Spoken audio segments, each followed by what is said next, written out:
Hello, hello. Hope you like that little intro, something different. I wanted to start just by saying that I have used this lens for around 4 years, and it's one of my main lenses because of the focal range. It's like your 24 to 70 roughly equivalent in the full format world.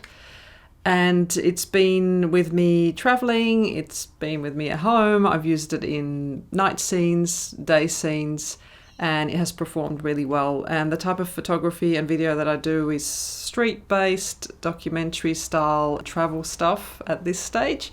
So just to give you an idea of where I'm coming from. So we'll start with build quality. I'll show you the lens close up. Just you can probably see there's a whole lot of writing across the top there. All the little acronym letters, they just stand for different things. So R means that the lens has an aperture ring. The LM means it's got a linear motor, which is good for video. And the OIS means it has optical image stabilization. So they're just little code words from Fuji to tell you what the lens has. In terms of build quality, it's quite a well-balanced, durable lens. It's got a pretty solid construction for the price that it comes at. And this, I call this the kit lens really, but it's quite a special kit lens coming in at f2.8 to 4.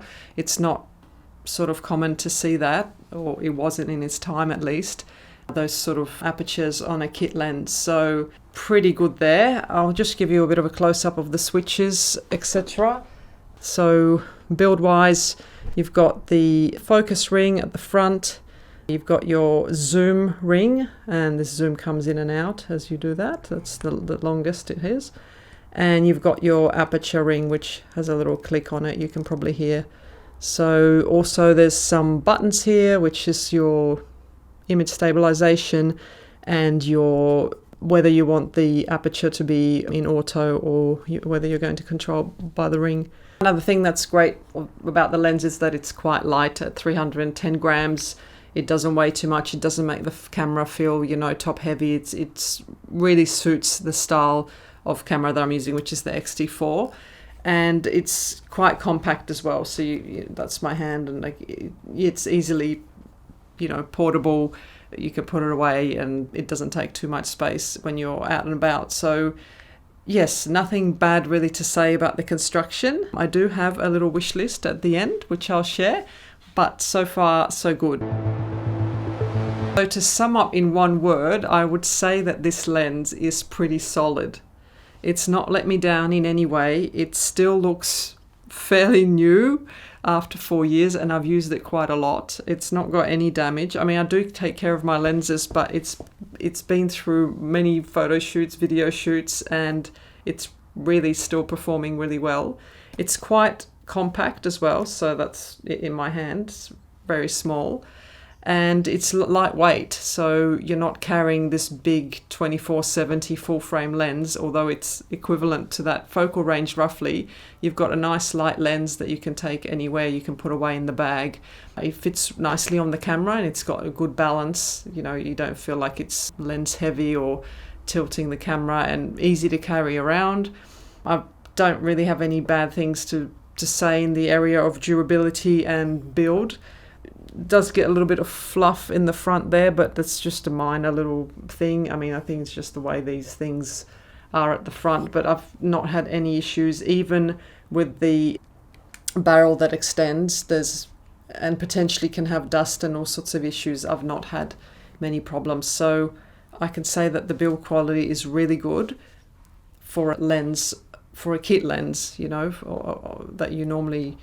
they are normally not the best of lenses compared to other lenses. So yes, thumbs up for that one.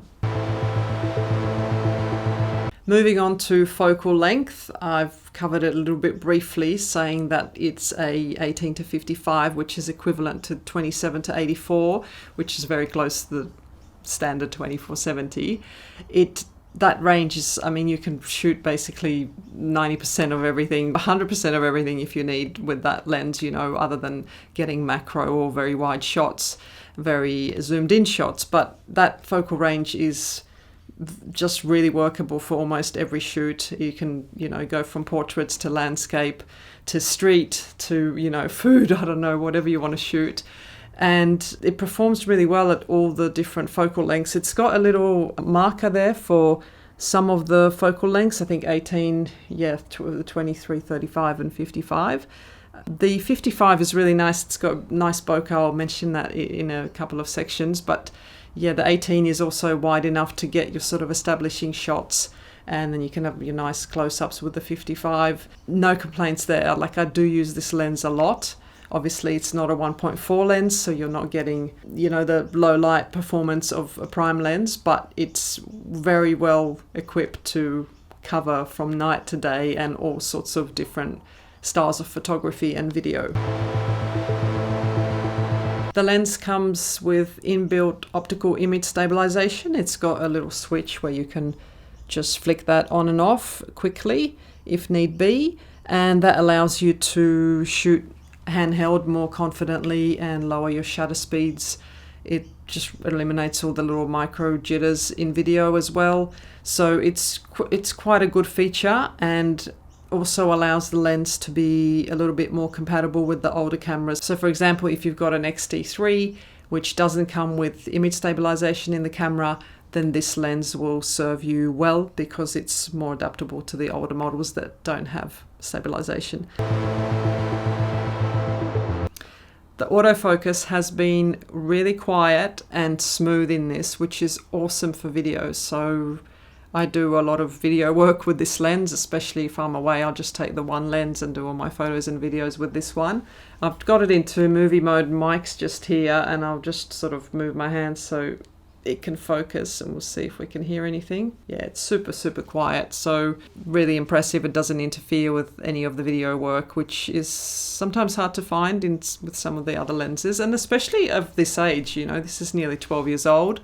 That's a pretty impressive feature for that time. And that feature also allows you to be really discreet if you need to be in a quiet place like a wedding or something like that, where you don't want it to go as it's focusing. It's super quiet, and you can just go about having your work done without worrying that you're going to interrupt anything. And opposite to the autofocus, we've got the manual focus ring. So that's the one at the very front there. Also very smooth and quiet. There's no, catching on anything. It just rotates really nicely. And you can use that, of course, if you want to shoot in manual focus mode, which is also quite fun. If you haven't tried it before, it's worth doing. Just using manual focus without relying on any of the autofocus in a camera. So you've got both worlds in this lens. So I just wanted to give this video section its own little moment, even though I've covered most of the video stuff already. I just wanted to basically summarize that it's a great video lens, and the reasons are that it's very quiet in its autofocus, and it's got image stabilization, which I think is mainly intended for photography, but it does reduce those micro jitters and just makes the image more usable. And you've also got a great focal range, which is roughly, like we said, your 24 to 70 equivalent. So you can really be quite confident shooting video with it. And as you saw at the very beginning of the video, when I put some frames from the night, it shoots also pretty well at night. So it's an all-rounder lens that's been my go-to for many, many shoots. So moving on to image quality, my favorite topic. I think this lens gives beautiful images. I mean, I've not been unhappy with any of them. Daylight, nighttime, cloudy, doesn't matter, whatever weather. It renders nicely, the colors are beautiful, it's sharp, it has good clarity, there's minimal distortion between, the wide range and the narrow range.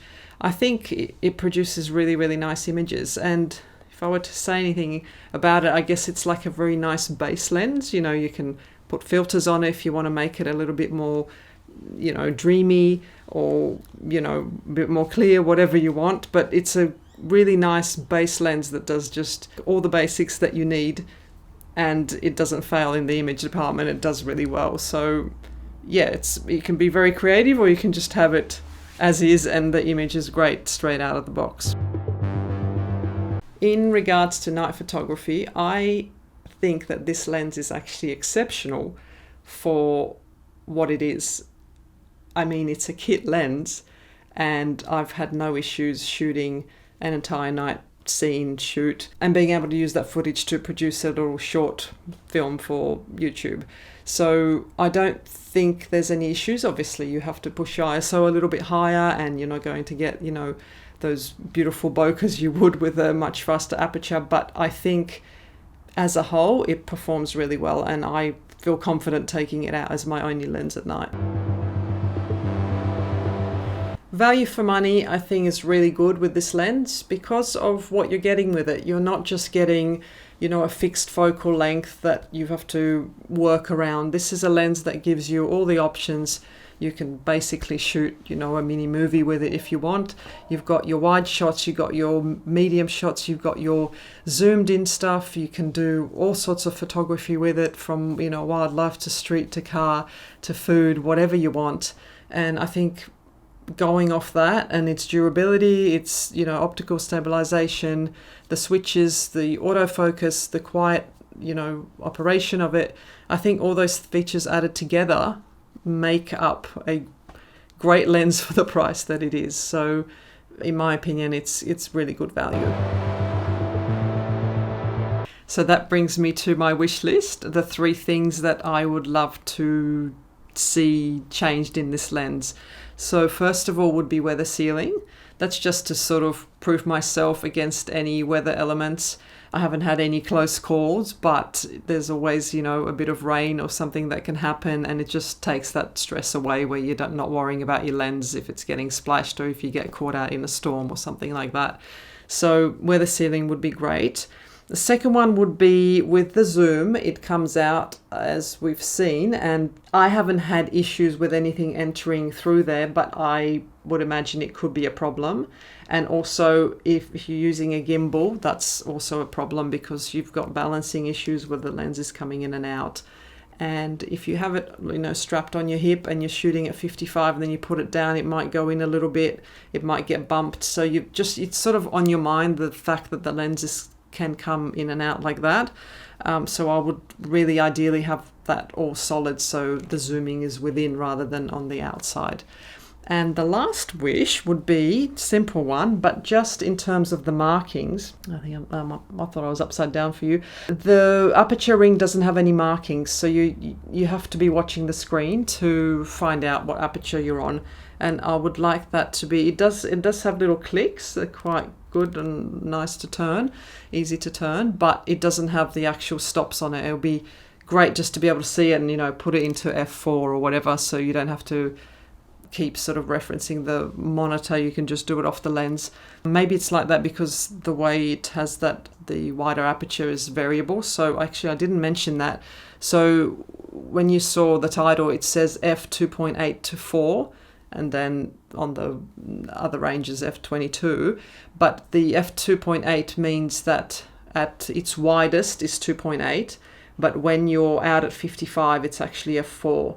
So that's that range, in case you didn't know. So yes, it's something to think about, and yeah, it would be, so I'm assuming that's probably why that ring doesn't have the markings, because it is actually changeable as the zoom comes in and out. So yes, that's my 3 wishes, and now let's draw a conclusion. So just to summarize, I really like this lens. I've used it a lot. Who is it for? Well, I mean, I guess it's for everyone. Like, it's a lens that doesn't really have like a specific character or a genre. It really is an all-rounder, and I use it for many of my projects, and it's been like a staple, solid lens in my collection. So I think it's great, and for the money and the quality, I think it's a really good lens, and being a kit lens just makes it even so much more special, because at the time I feel like it was a leader in its time for a kit lens, especially with those wide apertures of 2.8. So I hope you enjoyed my quick review, or not so quick. I will make more videos soon. I'm trying to upload a lot more and a lot more regularly. So subscribe, give a thumbs up if you like, and we'll chat in the comments until I make the next video. Thanks for watching, and I'll see you soon.